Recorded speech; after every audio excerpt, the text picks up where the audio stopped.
All right, welcome to From Parking Lot to Pwnage. My name is Tim Roberts. And Brent White. We both work for NTT Security Company, Solutionary. If you guys are familiar with Solutionary, they were just recently acquired by NTT. We have a group, the Offensive Security Consulting Group. This is our group of pen testers. From there, we're put on several different projects. It can be anything from a corporate environment to healthcare, to state and local, maybe a federal client, anything like that. So this will be relevant, I think, through no matter what field you're in. So basically what we're going to talk about today, just covering different methods of how to exploit people, or social engineering is more commonly known, and how to continue doing that during the engagement from beginning to the end, during any interactions you may have, just basically maintaining your guys, who are you, why are you there, just ways to kind of get those stories straightened out. And we're also going to share some stories with you from assessments that we've performed. So one of the things that we do often run into when we're performing any kind of social engineering or red team assessment is the client's rarely comfortable with these kinds of assessments. If it's a technical thing, they can control it a little bit more. It's a little bit more predictable. So with social engineering, red teaming, physical security assessments, et cetera, it's a dynamic type of assessment. So with that, you need to be a dynamic pen tester, or if you're the person that's doing the talking, you need to be able to flow with that. And we're going to talk more about rolling with the punches. A quick quote by Chris. Today, only 7% of American organizations do phishing education. As you can see, that's an extremely low number, and it's certainly something that through our assessments we've realized is very, very weak point in security. And so, and security awareness campaigns, and everybody does this annual security awareness training. It's kind of required for most companies. All employees have to go through it, but a lot of it you won't see is very robust training. It's very just kind of generic. Hey, don't click on this link when you get it. If someone calls, asks for your password, don't give it to them. And it's just this checklist of kind of generic things. So I think making sure that you're actually performing this kind of education through phishing. I mean, if somebody messes up and they provide information or they click on it, I bet they're not going to do it again, after they get approached about it, right? So doing security awareness training through these kinds of assessments, I think, is a lot of times it's a little bit more effective than just going through a checklist or an online quiz and saying I completed my annual security awareness training, I'm good to go for another year. Yeah, it actually puts it into perspective as to why that training is important and how to get those things incorporated into the culture of the company, the organization. So just like anything else, we mentioned this kind of being hack-free methods. It's not really hack-free. I guess hacking can be subjective for some people because this is part of it. It's all part of it. Once you're inside the building, you have physical access to a box, then you don't need to sit there and hack away at it in a closet. You can take it with you, depending on the scope. So same thing, you approach it the same way. You stop, there's potential for challenge, and then you need to be able to authenticate. So authentication is done through lies, the data collection you've established, any kind of disguise that you've already put together, and yeah. So what Tim was talking about, and your guys that you've put together, basically this is all done through initial reconnaissance, through methods of surveillance, checking to see who's coming in and out of what entrance, what methods are being used to get in, or is there a badge, how are they on piggybacking, is that a common thing, or are they strict about this? So those are things to look for. And then open source intelligence, which are basically anything that's freely available, such as Google, using Google Maps to look at the layout of the building, using LinkedIn or other social media to find out who is there, what they do, so you can put your story together. So you've looked at the HR director, corporate HR director, his name, more about him. So when you call a company, you can say, I'm so-and-so from HR. They will recognize the name, hopefully. And then, so that's kind of just a very high-level example of how to use the open source intelligence to help build your backstory, as well as surveillance of the property. Even with that gathering information phase, a lot of times when you're on the phone with somebody and you're trying to convince them to give you information, and you claim to be, I'm John Doe from Human Resources. If they're smart, they're going to look you up, and they're going to see that you're calling from either an external line or something like that, but they're going to look in global. So that's why it's important a lot of times that you see these associations with employees, and you can do that through social media. You can also see what technologies they use through stuff like Glassdoor. People put this stuff out there all the time. Like, yeah, we're looking for an AD developer for our MySQL database. Oh, they have my MySQL database servers running there. Okay, I don't have to sit there and hammer it and figure out which database they're running. And one more thing to add to this too, which is a common thing. When you are doing your reconnaissance, you can find out vendors, and there are a few different ways to do this, and we'll discuss this a little more later. But basically, find out who the vendors are, and that's another way that you can pose, another disguise you can use to gain entry and trust. So one of the first things that we'll do when we go on site, after we've combed the internet for information, we'll go on site. We'll usually arrive the night before, drive past the facility so we can kind of get a visual perspective outside of Google Maps or photos from that. We'll walk around. Sometimes, depending on how well lit it is, you don't want to be creeping around the parking lot the night before you try to get into a building. So we'll go there the night before. The next day, observe employees, see what they're doing. Smoke breaks aren't as common anymore, but there's still break areas outside of the facilities. So a lot of times the best observation for how employees dress, how they wear their badge, what their badge looks like, etc., is done in break. So you just watch them break. If you need to, at that point, you can also tailgate. It's the easiest part. The easiest part is right after lunch, before lunch, right before they leave work. People are coming in and out of the buildings, so they hold these doors open for people all the time. And so sometimes you don't even have to go to the extent of making a fake badge or anything like that. You can just walk right in. And that's another good point too that Tim makes, not even making a badge. Sometimes when doing physical assessment, social engineering, you kind of want to give the client the benefit of the doubt. You want to do things to see, okay, can I get caught? What's the most ridiculous thing that I actually have to get up to do before someone actually comes and stops me and sees? That way you can kind of say, look, we did all this stuff, and then here's all the really crazy things that we had to do before someone challenged us. And so, and not even making a badge is one of those things. So what do we bring on site with us when we go and do these assessments? You don't want to be walking around with a huge backpack. Actually, some of the times when we do these assessments afterwards, if somebody was caught, they had to use their get out of jail free card. They had to use their letter of authorization or whatever. So they're caught, they're approached, they're challenged. I've been asked, well, why were they caught? Because they had backpacks on. And that's been a common reason.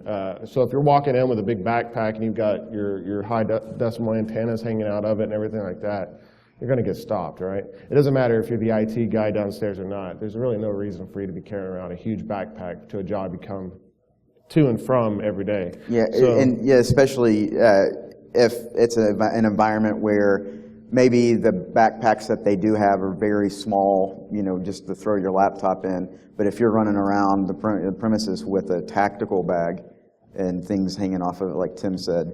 You know, you just got to, that's part of the recon. You just got to check out and see what looks like it belongs. So some of the things we do carry in the bag, we try to keep it pretty small for the most part. It depends on really the assessment type. So clients will often either want just social engineering. They just want you to test the bounds of human interaction. They don't want you touching the systems. They don't want you doing anything else. Then we get into the red team stuff where a lot more is open at that point. They're like, well, you can do wireless, you can do this, you can call, you can set up phishing sites, you can do whatever. So it's more of a bigger playground to do things with. So a lot of these tools are with that in mind. So a lot of these are used for our red team bag. In that, reverse desk drops, I'm sure you guys are familiar with those. Those are still very usable. Clients have also requested that we still use CDs sometimes, even though it's rare to even see an optical drive on a lot of systems these days. It's still very relevant. Yeah, so to add to the reverse dead drops, if you're not familiar with what that is, basically it's a dead drop that you want to be found, and that could be in the form of a USB drive with a payload that automatically executes, like Hack5's Rubber Ducky or something like that. But you put it in a casing, it's like a cute little frog or bunny rabbit USB drive, and put it somewhere where someone says, "Oh, that's cool. I like cute bunnies. I'm going to use that USB drive," or something like that. There's so many different creative ways that you can embed those devices and lay them around where people will find them. Yeah, I've told this story a couple different times, a few different talks, but just keyboards too.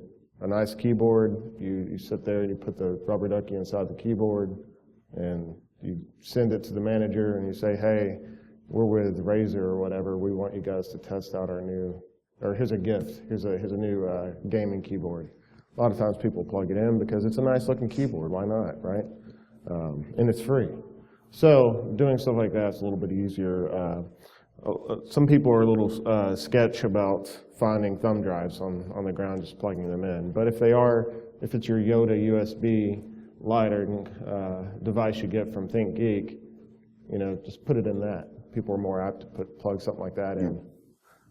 So, and if you've heard our talks before, you've heard this example, which works so well.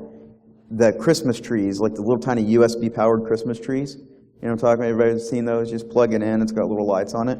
You can embed it inside of those. And so, you bring a couple, you put on a polo and, just buy a few stacks of notepads and other things and make a fake business card. "Hey, I'm so-and-so. We're the new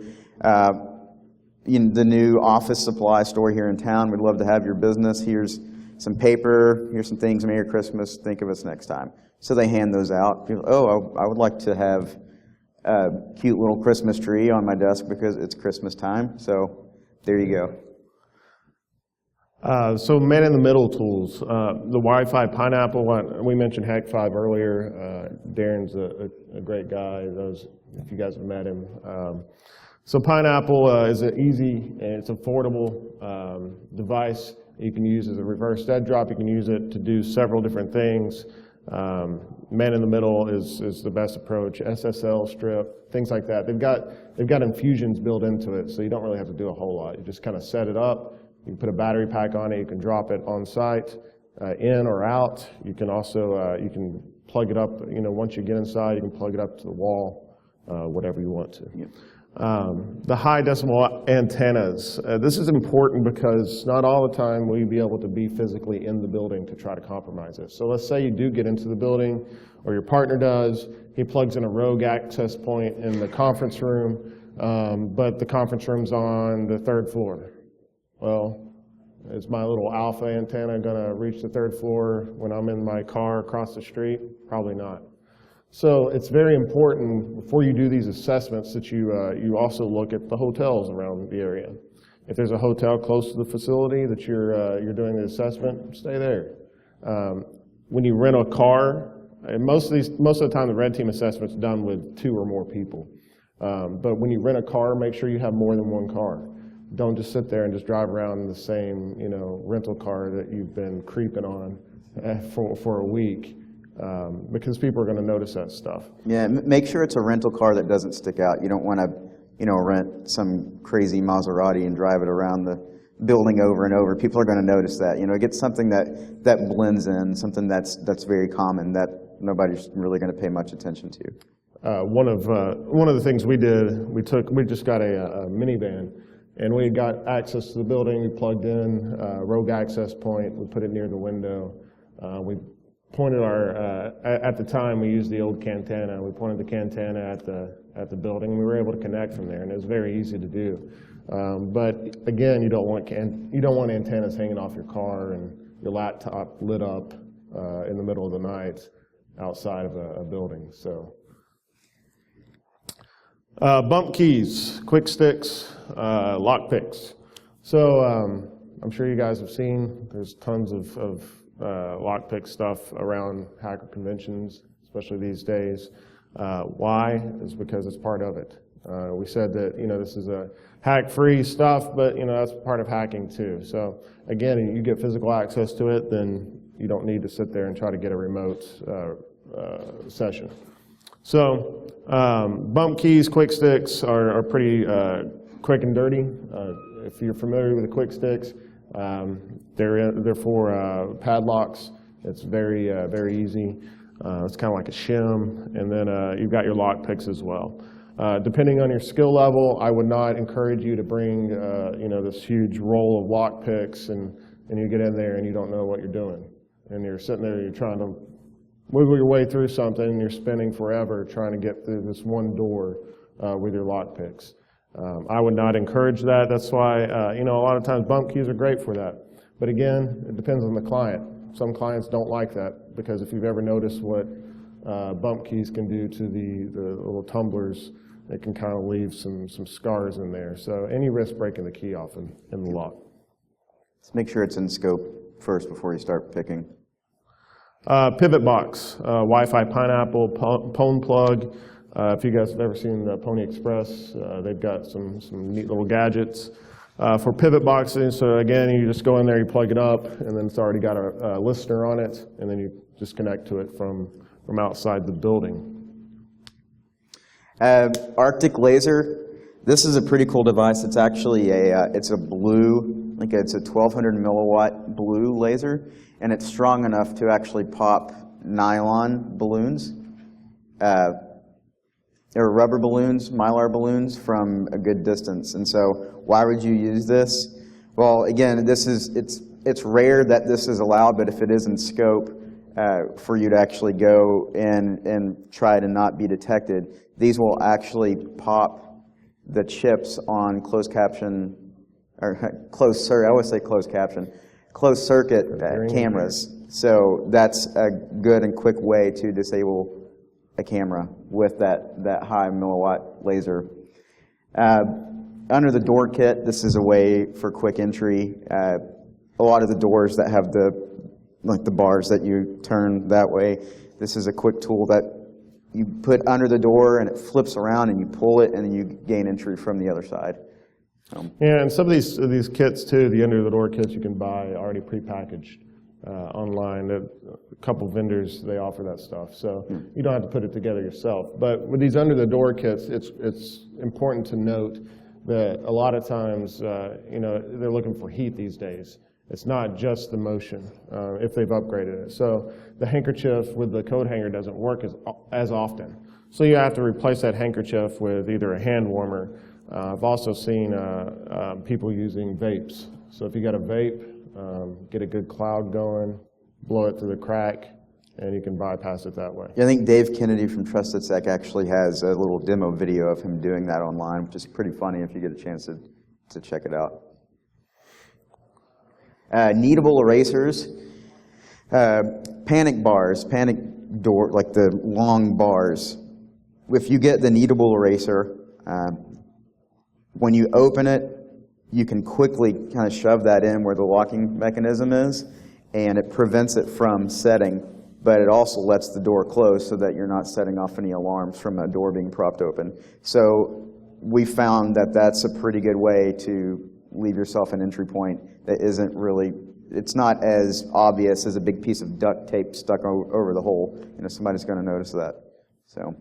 Also, if you get those realtor magnets in the mail, those work out pretty well too. So we mentioned the Mylar balloon. That's another option if you got the money for it.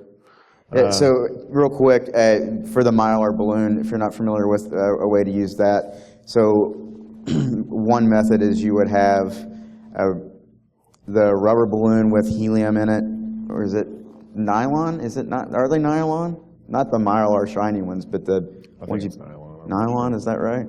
It's a balloon. Yeah, get a normal balloon. Have helium in it with just enough. You slide the Mylar balloon nice and flat halfway under the door, and then you transition that helium from the balloon into the Mylar balloon and tie it off and let it float up the other side of the door to trigger the motion sensor. And it works pretty well. Yeah, and you're not. Of course, you're not going to be doing this during production hours when there's people in there wondering what you're doing with that balloon. But during the evening, especially if there's a cleaning crew, then most of the times those hard locks will be unlocked. At that point, you can just use your proximity reader or the motion sensor to get through. The fake badge kit. We mentioned earlier with the fake badges. So just kind of back up a little bit. So we've done the recon. We've figured out everything. We've driven up to a couple employees smoking outside in the smoke break. We see that they've got some easily duplicated or badges that we could duplicate.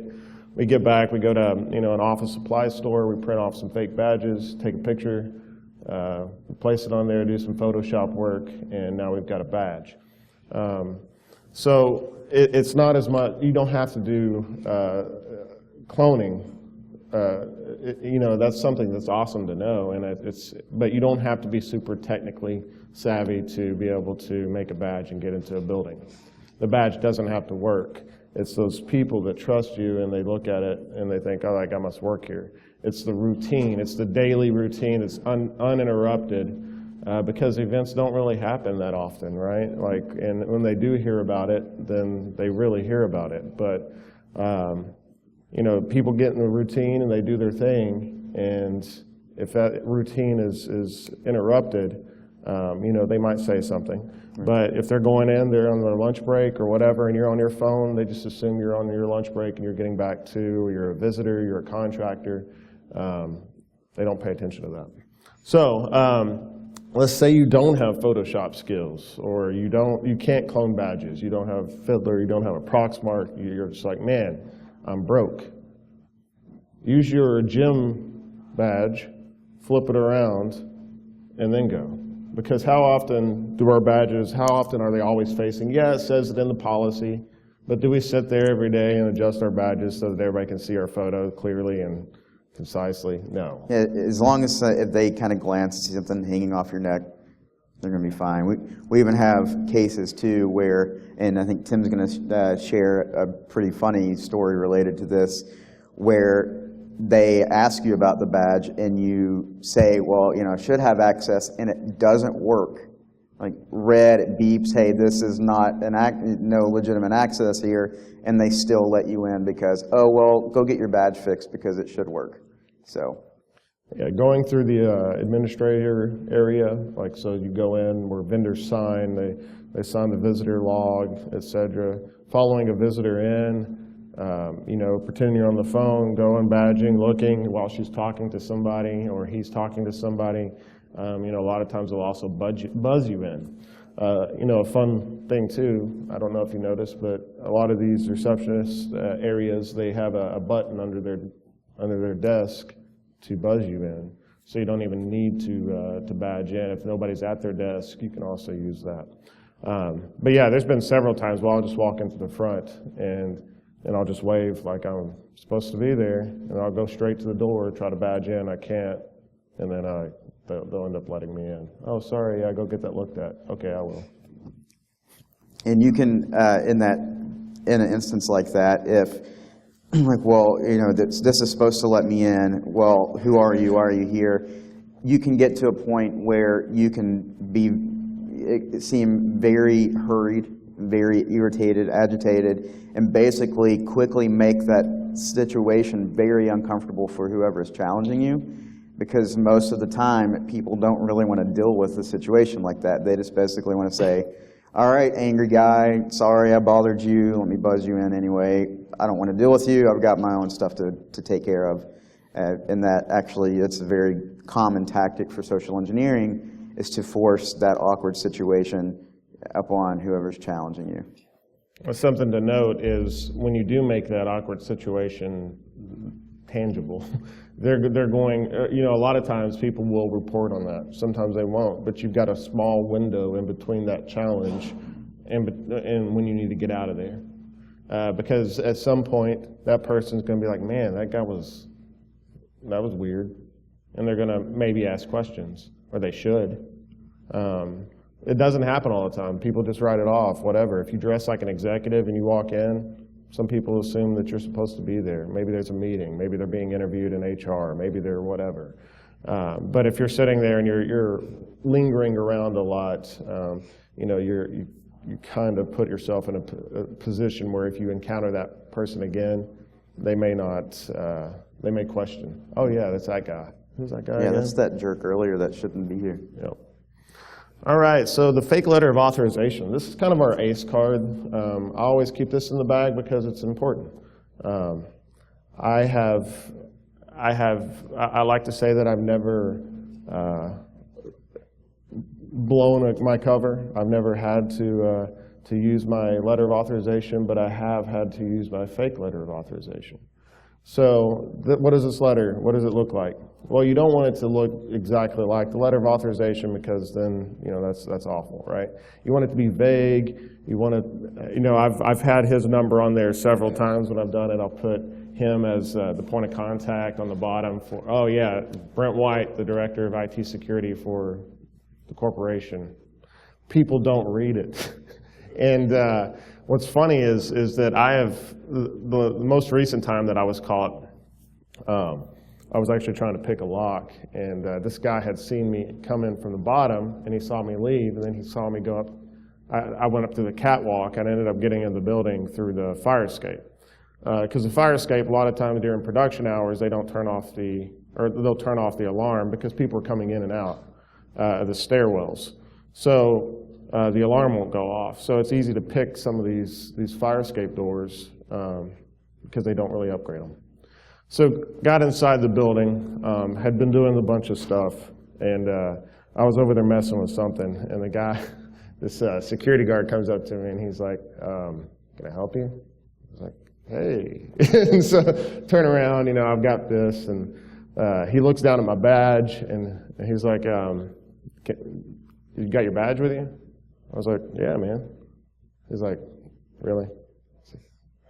What are you doing? so I was like, okay, man, all right, come over here.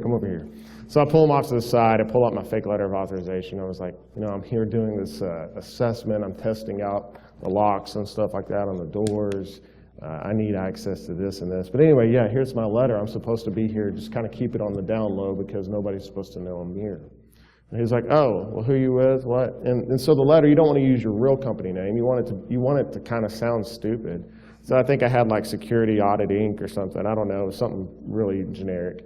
And at the bottom, I had Brent White as the director. But it had pretty much said, the real letter of authorization has the scope on there, kind of what you're limited to do. But this thing pretty much said that it was so vague. And like, I could sit there and say, yeah, well, I can do that. I'm allowed to do that because I could expand on the verbiage that's in the letter.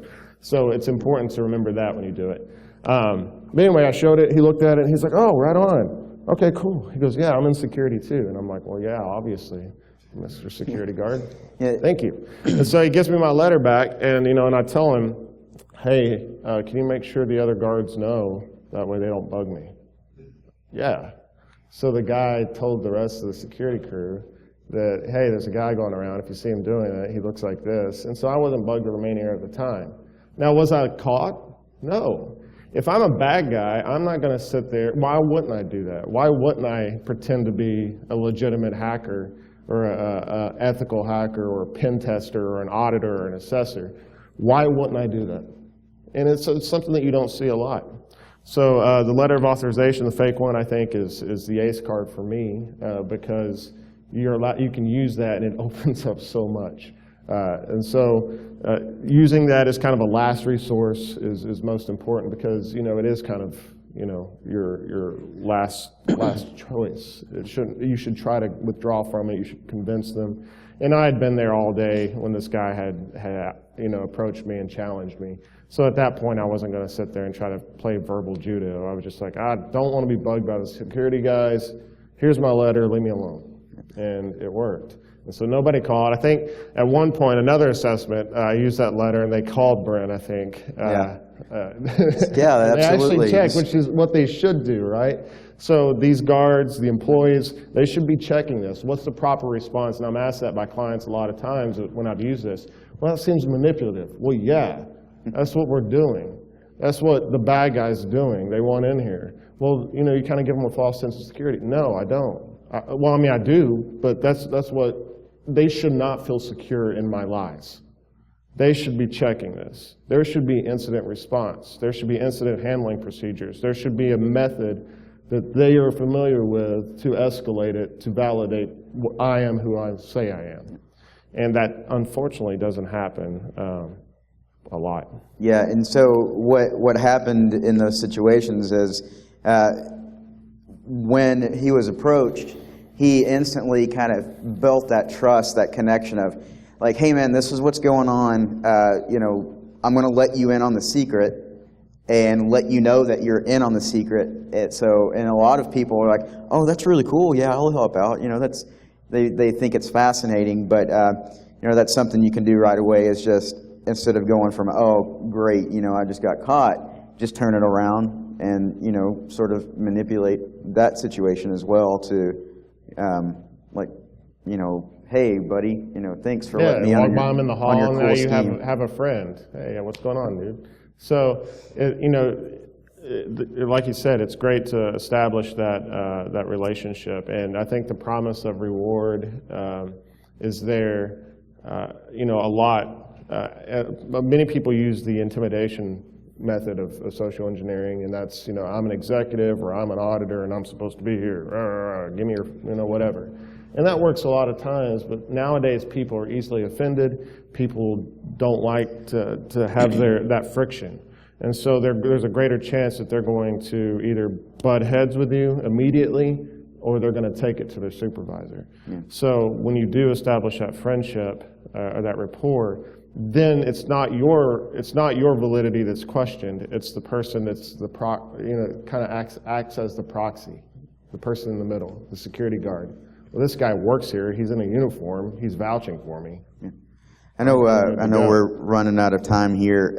We have a few more things we wanted to get over, but at this point, before we go through, we definitely want to take questions and have conversation with you guys about any questions or techniques. So are there any questions at this point for us as far as, anything that we've covered or that we haven't covered yet? And we're good to talk outside too if you want. You switch identities as you go through something, like you talked about maybe getting all the way to the data center. You start out as like a broker guy and turn into an IT guy. That's kind of a circumstantial thing. That was a great question. If you didn't hear, he asked, do we switch identities within an assessment? Do we start off as delivery guy and then end up as something else? There are cases for that. If you know that a third-party vendor is, let's say you start as part of the grounds crew, for example. I go in as the grounds crew. Once you get in, take off whatever that is, and then if you've got to go around in a suit or another vendor like a copy machine vendor, once you're inside, that's an excellent thing to do, and that's something that through your reconnaissance and open source intelligence you'll be able to figure out, and it might even be a cool thing that you realize works on pretty much every assessment. So like if you start off as someone delivering balloons for someone's birthday, all the way up to an IT guy. If that works out for you every time, do it. Yeah, just the thing to remind yourself of is how big is the company? If it's a small company, it's a building, they've got 5 floors, obviously you don't want to go in there pretending to be 2 different people, because they're going to see you again. Oh, that's the balloon delivery guy, and why is he up there messing around with our locks or our phone jacks and stuff like that? What's going on? So that's something to keep in mind. But yeah, absolutely. I would encourage, more to have more than one person if you're doing a red team assessment. Just by yourself, it becomes a little bit. You try to do too much.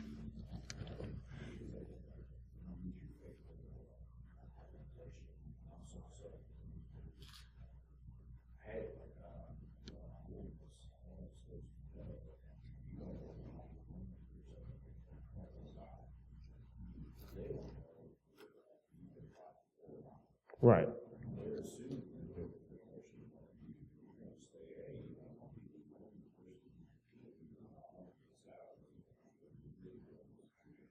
Absolutely, and I don't know if you guys could hear him, but he said that let's say you use the fake letter of authorization. Do you want to be the person on your team, right?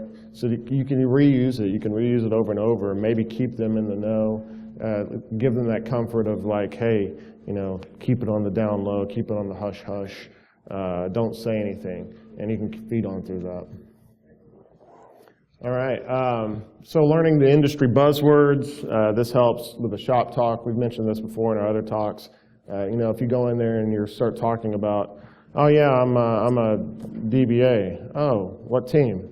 Oracle. We don't have Oracle servers here. So you want to make sure that you're using relevant words when you're there. The CEO, well, we don't have the CEO. The CEO, did you do your research? Did you find out the CEO got laid off, or their CISO is now replaced by this director? You got to know this kind of stuff going in. Yeah, and so as far as the buzzword go, if you have time and the budget before an assessment, depending on what the client is, try to become a client of that client. That way you're familiar with how the company works. If it's small enough, they're familiar, possibly familiar with you. And so, or whatever identity you set up through them. So that's a good way to leverage some info if you have the time and budget.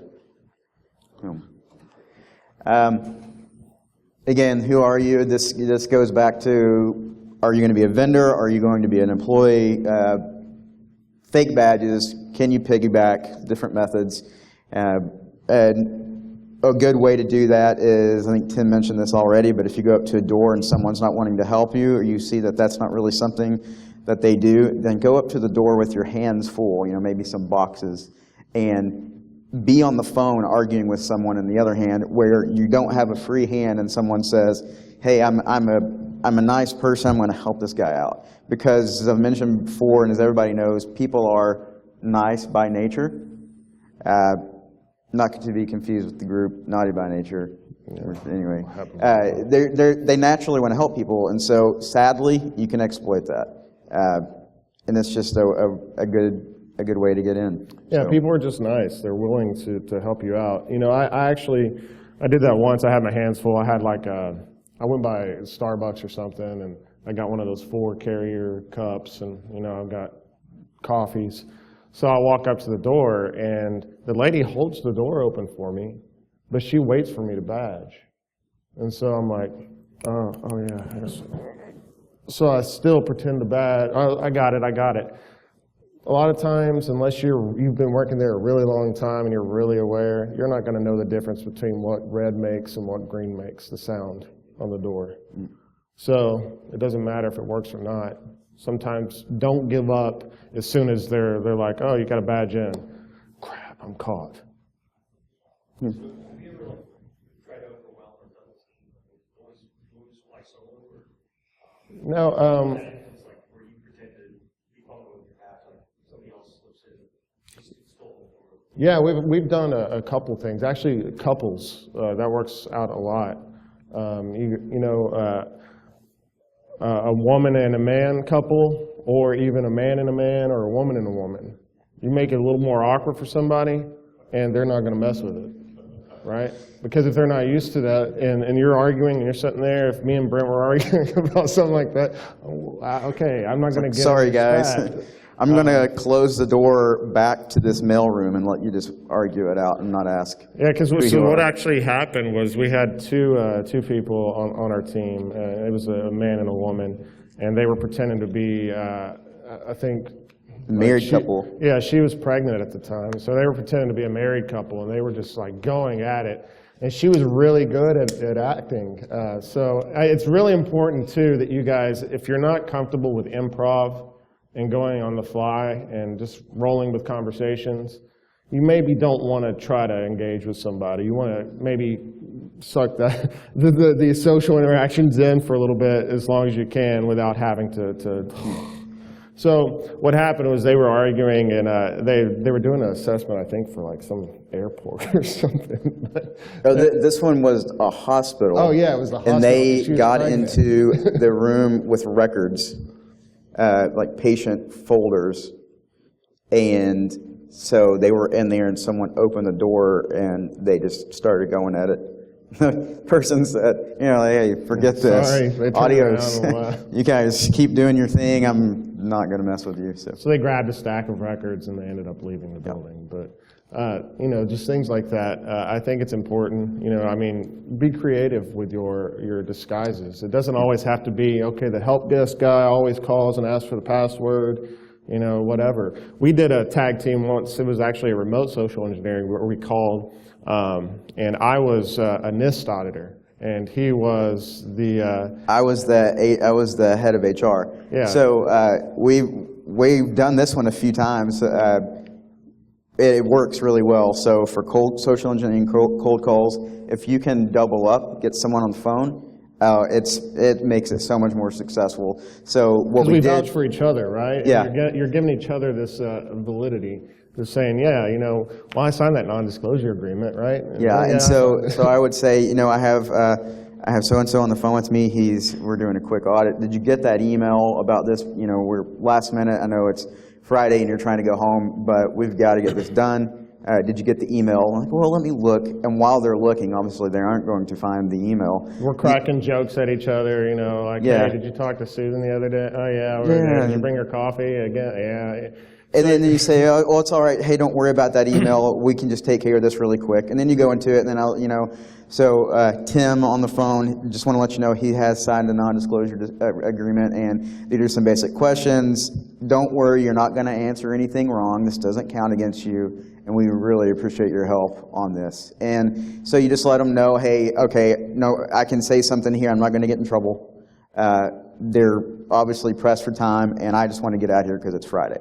And we've gotten full usernames, passwords, the full URL of their portal login, the ID on the back of their badge number, and what their plans were for that evening. So, and that's a pretty common thing. It sadly. is, and with that method, you can have a script in front of you. So if you're not comfortable just coming up with questions on the fly, you can have the 853 checklist in front of you, or whatever if you wanted to from NIST. But you can go through there and you ask them those questions. So that exactly what he said, he would sit there and he'd make them feel comfortable. And I'd be like, all right, well, let's go ahead and get started. It's only going to take a few minutes of your time. How long have you worked for the company? Oh, okay, well, that's a few times. So I guess your badge is pretty worn out, huh? Well, yeah, well, have they made you replace your badge? Well, no, it's kind of the same badge I've had for the last 20 years here. And then I would interject and I would say, well, Tim, just to let you know, we are working on getting everyone new badges at this point, so maybe this is something we can circle back around on. So this person on the phone is hearing our cross conversation.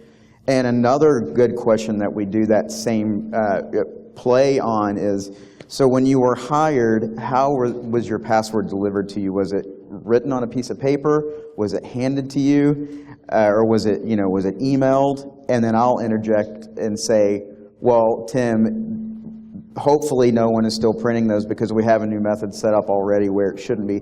And then the person on the phone will confirm and say, oh, yeah, they didn't print it out. They actually sent it to me in the email like that. So it's good that they're doing that, and so they're kind of getting involved too. And then we joke and we talk, well, I'm assuming you're not putting it on a sticky note and put it on your keyboard, right? Ha, ha, ha, no, I don't do that. Well, do you write it on a notepad and keep it in your purse or anything like that? Well, yeah. I was like, well, I'm assuming you don't use the same password for everything. Well, I sometimes do. It's hard to forget. It's hard to remember it. And then you just start building onto it, and you add to it, and you add to it, and you start building these blocks of lies. And then you hope they don't topple over. But in the end of it, yeah, several times we'll have a 15-minute conversation. At 1 minute, I think it was like just a very quick conversation. We go through these checklists, blah, blah, blah. And at the very end, we'll just say, well, we've noticed that the global policy that's being pushed out is not enforcing the password complexity requirements. So this is going against our minimum baseline configurations. So what we want to make sure, because the last couple people we've talked to, they've been able to use just dictionary words for their passwords or their pets' names and stuff like that. Are you currently using something like that? And then you just get them, once you've established that relationship, this has happened so many times where they'll just spout out their password. Yeah, you say, okay, so what is your current password? You get to the point where you actually ask them that Well, question. I can't give you that password. Well, it's all right. He signed the non-disclosure agreement. Yeah, and that's when everybody's I going come in and to say, have to change their okay. password after the audit anyway, so it doesn't really matter. That's when I reassure them, you aren't going to get in trouble here. We're just making sure that these password requirements aren't pushed out. So anyway, it works. So who are you again? Yes, go ahead. Another question. Then how do you handle when you start feeling that it's not working? How do you back out of it? Feeling suspicious, or worse yet, somehow you're caught. Hang up. Yeah, Hang up. so remote stuff's easy, because as soon as they start asking a bunch of questions, oh, the line's messed up, and you can hang Or, up. hey, I've got another call coming in. I'm really sorry. Are you going to be at your desk for a few minutes? Let me call you right back. Yep. Just to try and. But as soon, the hang up thing is risky because, they'll escalate it. Well, I just got a weird call from somebody asking me a bunch of questions about the company. Yep. But as soon as you're challenged, whether it's in person or it's the person thing, as soon as you're challenged, we default to the fake letter of authorization, because that works, and then we're okay. And that's if you can't weasel your way out of it somehow. But on the phone, you don't want to trip over your lies, right? You want to be able to back out of it. And when you've got a couple people or whatever, you can easily do that. You can develop a lie saying, hey, I got to get off here. But like he said, if you're able to withdraw from it, say, hey, you know what? I'll just send out the email again. We'll just start off that way. That way you don't have to give it over the phone. And you make them feel comfortable. You don't want to leave the conversation with a question. You don't want them questioning, why did this person ask me these questions? And okay, at the end of the phone, why did he hang up on me? Because then you've you're busted, right? But if you're able to withdraw from it with grace and poise, and you're like, hey, I'll just send you the email. Let me get back to you later today. Maybe while you're talking, you pull up their supervisor's name or whatever on LinkedIn. Or actually, you know what? John just walked in, so I'll just get it from him. Yeah. Any more questions? How would you get better at improv? Better at improv. That's a great question. I'm glad you said that, because I meant to talk about that earlier and totally forgot. So one of the ways that you can really get used to sort of becoming excellent at BSing, I guess is basically what it boils down to, is becoming a good liar. Go somewhere in public and sit down on a bench next to someone you don't know and have a conversation with them, but don't tell them anything true the entire time. Don't tell them your name. Just anything you tell them, just make it up. I mean, I know that's weird, kind of feels weird because you're lying to someone, but that's a good free way to practice your improv skills at your leisure. Because, not everybody has been able to lie a lot successfully. I did a lot of acting classes. I've done a couple commercials and stuff back in the day, and the improv classes, there's tons of community classes out there that are free in different cities. There's actors guilds, there's universities, there's stuff like that where you can do improv exercises. But you don't even need to sign up for a class. You can do it with your friend. It's like, hey, what's your name? What is it? Rush, Rush? Where are you from, Rush? Indianapolis. Indianapolis? Oh, where do you work? By the way, don't tell him anything true right now. Yeah, lie to me the whole time. I work at the Department of Health, Department of Health, what are you doing there? security assessment. Like what kind of security assessments? I different areas. That's weird. Oh, wow. So is that legal? I got written permission to do that. Oh, can I see the letter? I don't have it on me. Where? Oh, well, that seems like something important you should have on you, right? See, and it's very quick, because people don't sit there and they'll give you time to think about your answers. You have to roll with these punches. You have to roll with it, and you did a good job. Yeah, So thank everybody you. gives them a hand. Thanks. Does anybody else want to try that out real quick? Is just curious, I mean, just to see if you haven't really done anything like that, it's a good place to give it a shot, if anybody else wants to. You want to? Hi. Hey, what's your name? Bob. Hey, Bob. Hi. My name's Jeffrey. I'm Jeffrey. Do you, all right. So Jeffrey, what do you do for a living?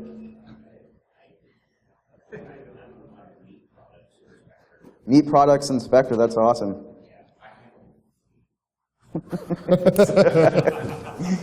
Okay, Rain Man, so do you also count cards?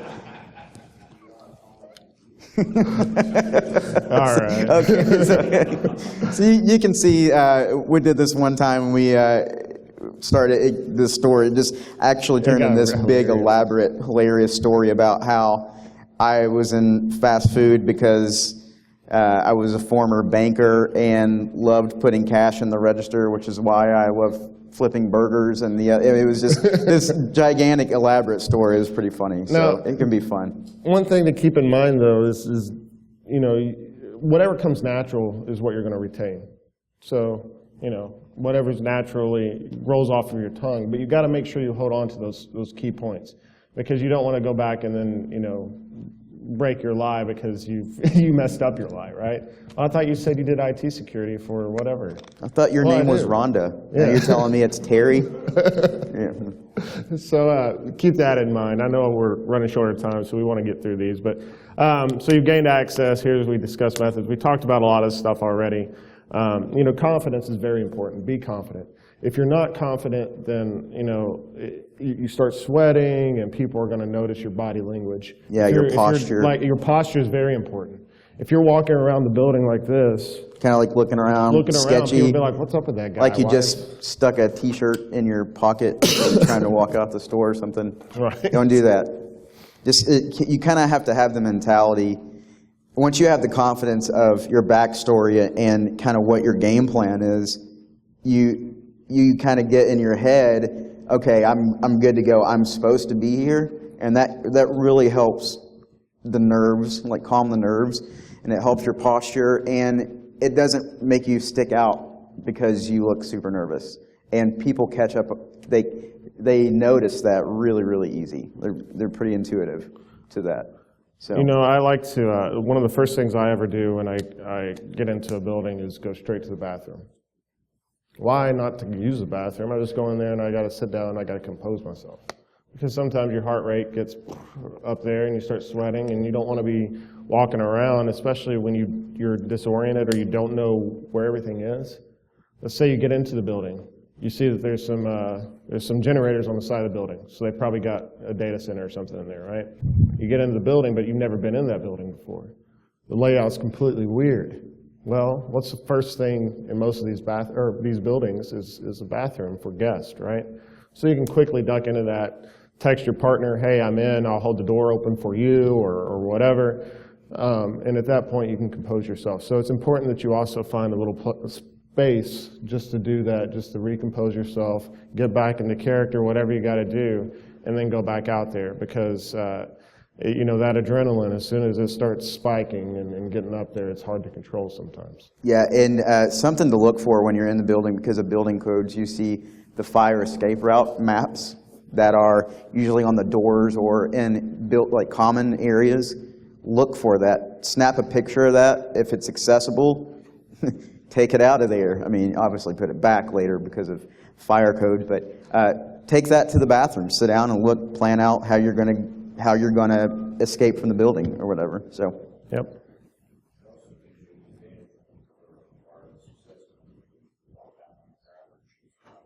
Yeah, a good vantage point for Wi-Fi. Yeah, it's a good point.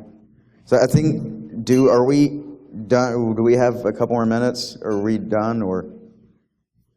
Okay, I didn't know if we were cut up, if we had to stop at 9, or if it was 8:50. So we'll skip through the stories a little bit, and you guys, if you're interested in hearing some more war stories, we're available to talk after.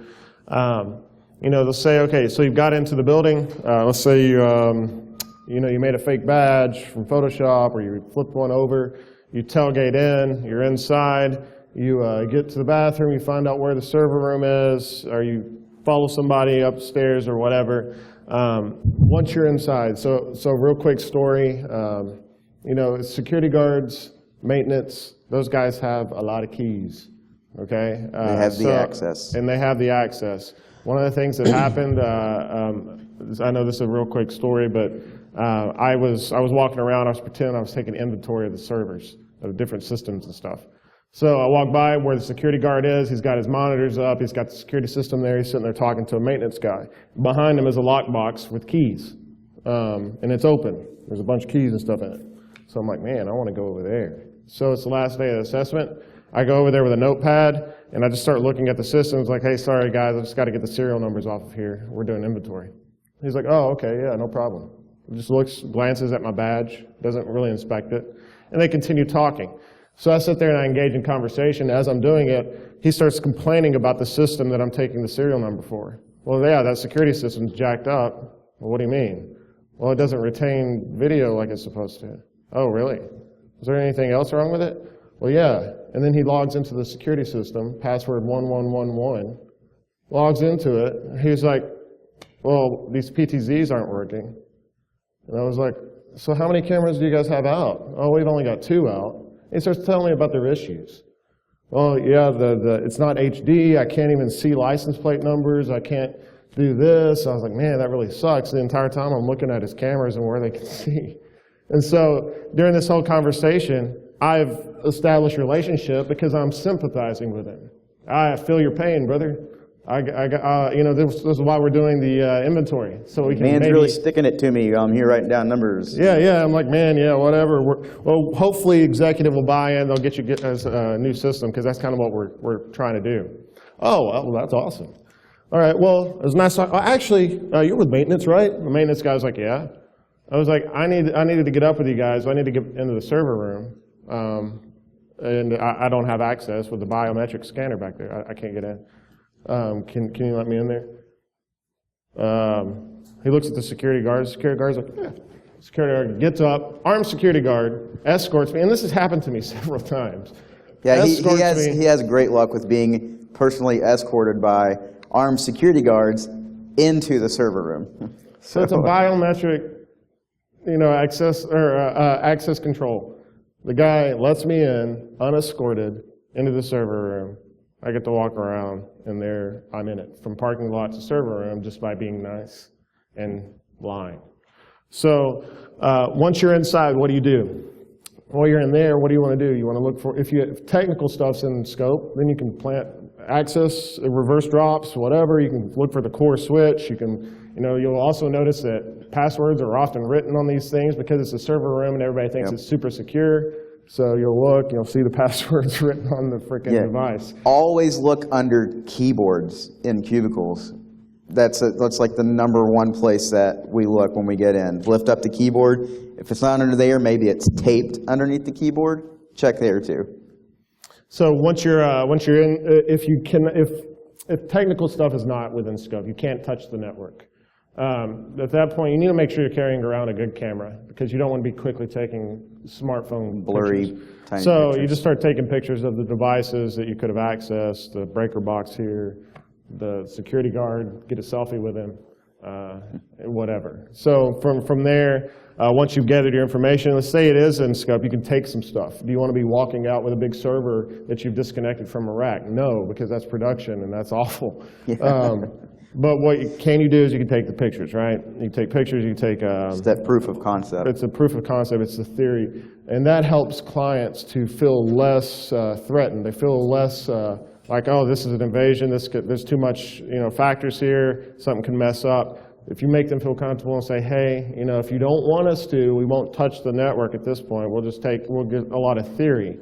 But you really do want to encourage them to have a real life situation, like a scenario-based assessment, where they can say, okay, well, if this were to happen, this is how it's going to happen. These guys are not going to have as much chains on them and restrictions and red tape. Keyboard and mouse, like the USB, like if it's...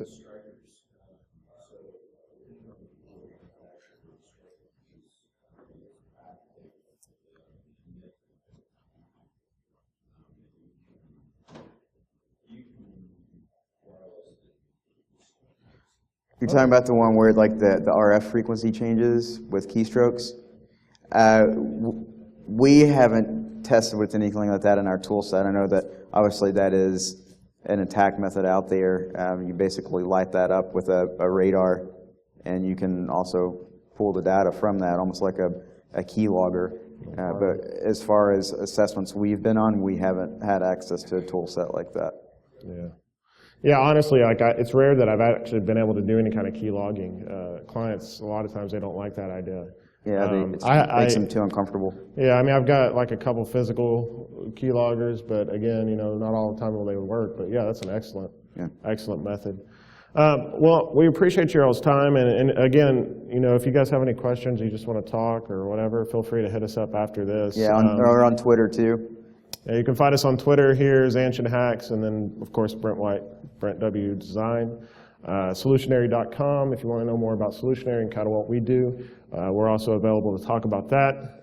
If you're not really into the pen testing thing and you're more into research, we also have a CERT team that is dedicated to doing reverse malware analysis and testing this kind of stuff too.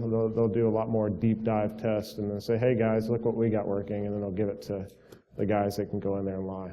So, yeah, thank you everyone, and hopefully you've had plenty of coffee this morning I know I need it with the early start. So, all right, thank you guys. You.